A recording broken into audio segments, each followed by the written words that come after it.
You're watching him just grom out right now on these unbelievably beautiful conditions at Winky Pop. Pupo showing off his backhand style and trying to stay involved in this heat, maybe his best so far. Yeah, let's have a look at his road to the final, because he was a standout as he moved through all the rounds. A lot of tough heats, Fleck, but he just kept delivering. Yeah, I think one of the coolest things for me, Miggy spoke to it too, is that he had some younger guys that he drew. You know, he referenced George, who was in the heat previous. And, you know, those kind of younger guys, you know, they come ready, they're really fired up, and, you know, that sort of, he drew inspiration from that, and he had to push harder. I mean, another one, Griffin, in fine form. Yeah, this was always going to be a really tough matchup, but I think Miguel put on his backhand display just so well in this heat, just picking the perfect waves and just squaring up. And at this point in the competition, he was on such a roll and was just feeling the energy of this place so well that he was just in sync on every single wave. And you know, he just had it, man. He was just so locked in from the start of today. Adriana de Souza, a magic event for him. Miguel getting to that final, it was really interesting too. Yago, I think Miguel had been out surfing Yago on his road through to the final. He was doing much stronger turns, but Yago just had that magic and pulled that clutch air against Medina. So, you know, I think Yago really needed those big dynamic air moves if he was going to overcome Miggy in this final, and it worked out that way. Yeah, that's spot on, Ron, for sure. I think it was just nervous times, because what we'd seen, you know, in that semi-final with Yago, you're just like, hey, well, it's never really over until it's over, like literally the last few seconds. You know, that's why the camera kept panning back to Sammy to see his face, to see his reaction, back to Miguel, and, you know, if there was going to be another roll of the dice for Yago. But yeah, his turns were undeniable all event, really in form throughout, you know, every round. Most definitely. Rich, I remember when you beat Taj Burrow at Trestles, Taj had a smile on his face after the final. Much like Yago there, he was such a popular champ here today, and I think if Yago was going to lose to anyone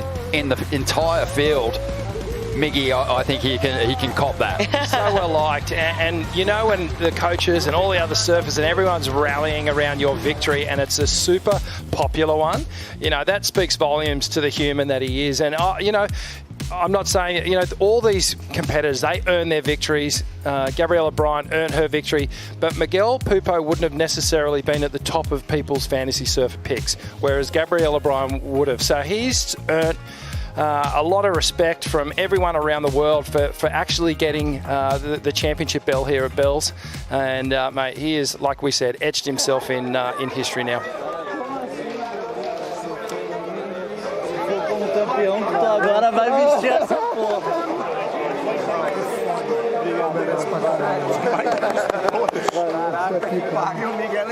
Yeah, it's been a really long road for him to get down to the podium down there, because everyone wants a piece of this celebration. I think everyone's really enjoying it. Gabriella Bryan, she made that trip a little bit earlier, and her run through this contest, I think, you know, she's fulfilled, I think, the prophecy, the surfing that she's been doing on the forehand. We predicted her to win the bell last year. It was only like some tactical hiccups which sort of saw that run come to an end. But, you know, she moved through a field of incredibly strong surfers and came up against the world champ to earn her victory. And as you said, Rich, it's, you know, there is no easy road, but sometimes there is a harder track, and she's certainly taken it.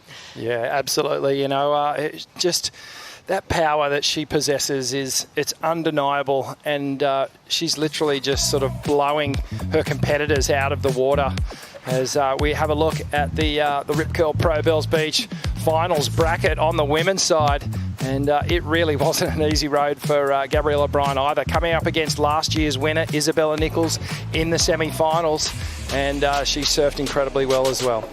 Yeah, look, for me, Gabby, I mean, even Lulu got runner-up here last year, so Gabby didn't have an easy run for sure, but one thing that really impressed me, I mean, we always talk about this big power gouge that she has, but I feel like she spoke to it. She's been putting in a lot of work in the off-season, but this big power snap that she's doing in the pocket now, I feel like that surpassed her power gouge for me. It really is something super impressive to watch. Yeah, I think you're 100% on the money right there, because this carve, you know, it will fetch you points for sure, but the judges, they want to see you on that critical part of the wave, and she's just constantly pushing the fins to the point of release, but doing it with a lot of power. Yeah, just really stomping these manoeuvres, and the water displacement's another point of difference that she brings into a lot of these matchups.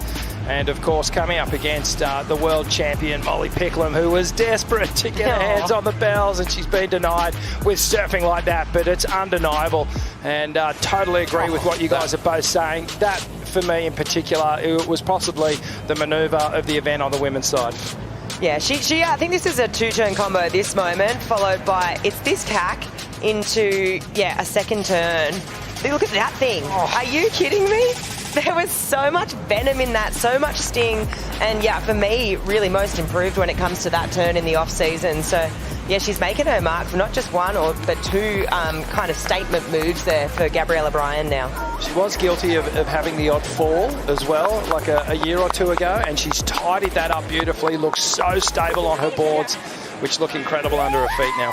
Yeah, and obviously not investing too much in the superstition of the Bells Trophy. And like Geordie Smith did early on in the piece, there with a few minutes to go, rung the bell. Oh, no, don't do that. You know, you do have to win it to ring it. And it was just an imaginary bell that she was using as a claim, but she'll get her opportunity now as a champion here at the 26 Rip Curl Pro Bells Beach. And she'll be back in that yellow jersey. She's had that feeling before, and she heads to an event where she's often the favourite for good reason. She has dominated main break Margaret River for a couple of years now. Oh, totally. I mean, look out going into the West. It's one of her favourite locations on tour. She loves Margaret River. It lends itself to power, and she's got tons of that. So yeah, I know. I feel for Molly, on the other hand. You know, you look at those heat totals, it wouldn't have been the way that she envisioned that final going down. She had a little bit of a shocker, really, if you're going to, be honest there. And she's going to want to, I think now Gabriella has her number. I think it's 5-0. So, Molly is going to be fired up to try and at least get one back on her. Absolutely. Yeah, it's the race is on too. We've gone back to that new format, which is kind of a return to the old format. And back then, the stats suggested if you had success early on in the season during this Australian leg, it was sort of shaping up to be a world title run. And more often than not, on the women's side, if you won the first event, the percentages were working in your favour. Yeah, keep a result. Obviously, coming in with the win, it just slingshots you into the rest of the tour with a lot of confidence, and already it gives you this different presence amongst the field. She's rocking up as the winner. There's confidence there. In particular, she's won, as you said, Margaret River before, so super confident there. She's a world title pick. But man, have a look at just the mix-up here on the men's leaderboard. Super impressive. A real underdog story of Miguel Pupo breaking through for his second victory here and moving into the number one position for the first time, Rick. Yeah, unbelievable. And what a feeling for Miguel and all of his fans around the world. Possibly not exactly how we thought these were going to look coming into this event. So I love that it's all been mixed up and turned on its head.